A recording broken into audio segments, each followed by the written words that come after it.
This presentation is about writing at the graduate level. This presentation is for FNR 8080 Graduate Seminar, Fall 2018, and I am Dr. Thea Hagen. This topic was identified as a need by the faculty who teach online graduate courses, so I am hoping to introduce it here at the beginning of graduate seminar, as many students take that early on in their graduate career. But I think a lot of what is covered here will also be relevant to students who are further along in their career. And then the sort of long goal is that I am creating, or I have found an instructor to create a scientific writing course that we will be offering next spring that will cover what's contained in this PowerPoint as well as obviously a lot more. So what is a refereed or peer-reviewed source? Those two terms mean the same thing, refereed or peer-reviewed. Articles in peer-reviewed journals are reviewed by a group of the writer's peers or other academics in their field before the articles are published. Websites do not count. Frequently, the author is not named on a website, and there's no evidence that has been through the peer review process. Another indicator, if you are having trouble figuring out whether what you're reading, as we do all our searching and reading online on computers now, whether it is a peer-reviewed or refereed sources, whether it contains citations. So within the body of the text, is it citing other works? And does it have the author's credentials? So many times students will cite what they think is a reputable website, U.S. Fish and Wildlife Service, for instance. But the articles they're writing on their website frequently does not have an author's credential and doesn't contain citations. That would not count as a peer-reviewed or refereed source. If you really need to cite it, you can, but if an instructor is asking for it to contain at least 5 peer-reviewed or refereed sources, it wouldn't count towards that total. So the key is really that it's a paper that has been vetted by other people in the field, right? That has been read by them, has been critiqued, and deemed acceptable. Another little tidbit of information about these peer-reviewed or refereed things is that we refer to them as journals and not magazines. So if something is referred to as a magazine, it would not be peer-reviewed. We refer to peer-reviewed sources as journals. So as a new student, you may not know how to find peer-reviewed articles. So how do you narrow your search from everything available online to just the articles that are peer-reviewed from journals that your instructors or the faculty are asking you to include in your papers? Google Scholar is the most commonly used search engine for this. So Google Scholar will only return journal or book things, so you won't just get regular website information. In order to access the actual content of these journals, you need to go to the Clemson Library website and log into Clemson University website and then go into Google Scholar. So that allows you to have access to full text of all the journals that Clemson subscribes to. There are very few in my experience that you won't have access to. If you are searching for a journal, particularly an older journal that might not be available online, but Clemson has a hard copy or can get a hard copy, you fill out a request and they'll be happy to scan that article in and send it to you. So most journals are available to you through Clemson, but you have to use your credentials to log in and access them remotely. Now, if you're on campus, you don't have to do that, but as online students, you're going to have to log in to be able to access all these journals remotely. Once you're logged in, next to each article you find, it will say full text at Clemson, or it won't say that. In that case, you might just get a small amount of the text, like the abstract, or you'll have to request full text. Web of Science is also available. That's another search engine. It's available through Clemson University Libraries. I provided a link to it there. Again, you use your Clemson credentials, username, and password to log in.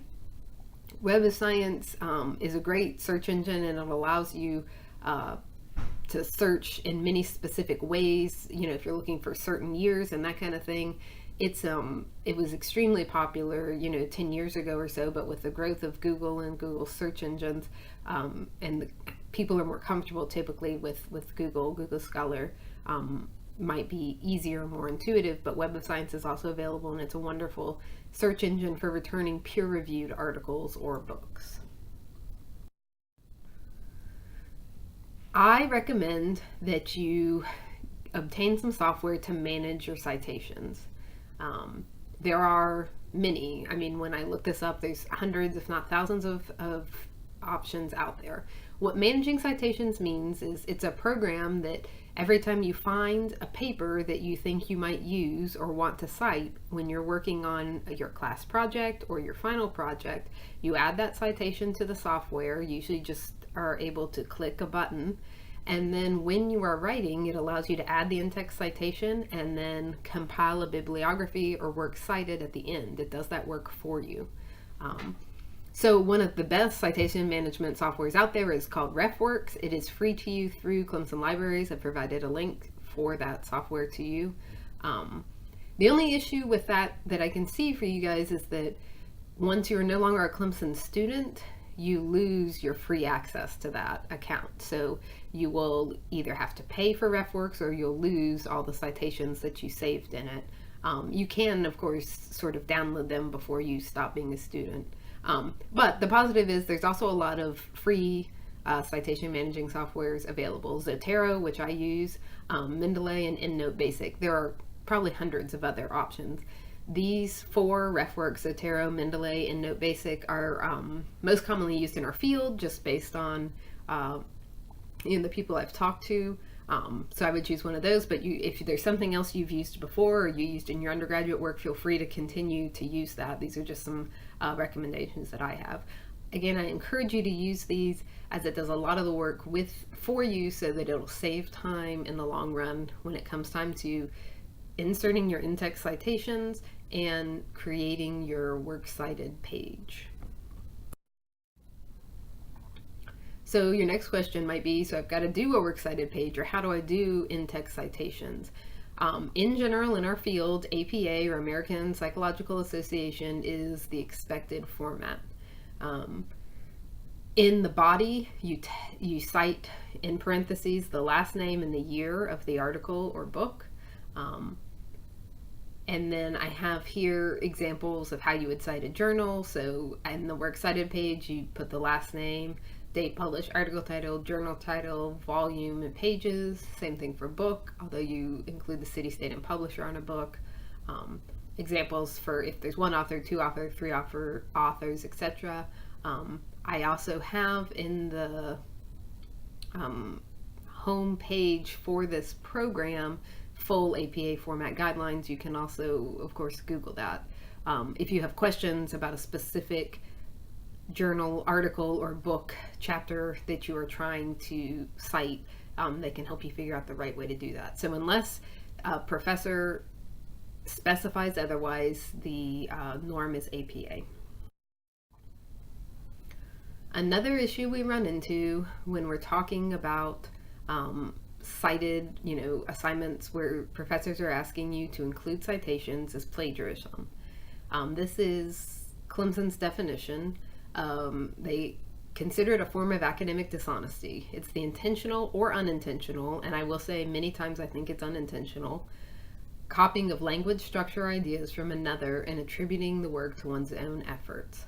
So I think what happens a lot of times is you're writing a paper, it's late, you're tired, the due date's close, you have a tab open with your Word document or whatever, and then you have a tab open of the work you're trying to cite, the paper you're reading that it contains information, or the website, and you end up copying word from that site, and that's plagiarism. It's unacceptable.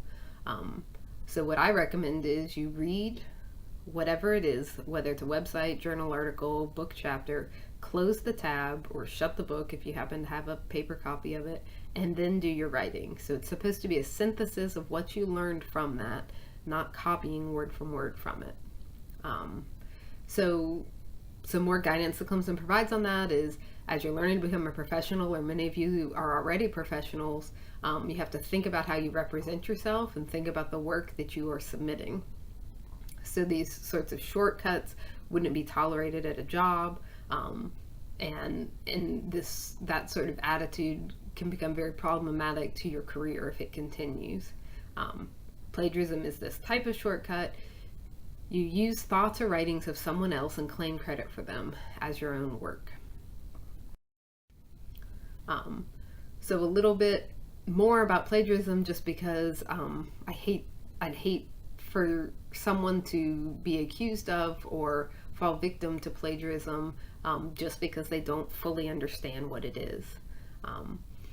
So you have to read other people's work in order to, you have to do that kind of research in order to write your own papers or form your own ideas, learn about the topics that you're being asked to learn about.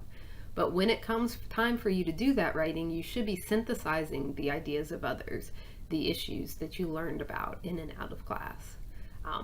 What instructors are trying to figure out is, what did you learn? What do you understand? Not what can you copy from someone else's work.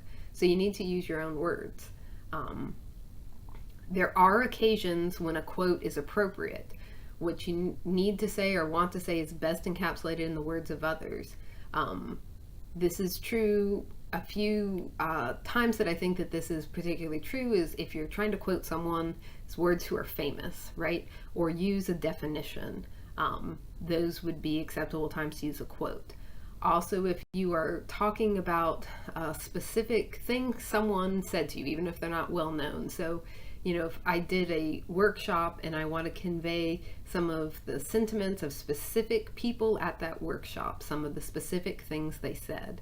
So I would put those in quotes because I want that what was said attributed specifically to that person, right? If you use a sentence or less of someone else's work, you can use quotation marks. If you're doing more than a sentence, you would use a block quote, and you always indicate the source directly after. This should be rare, the use of quotes in scientific writing. It's not common.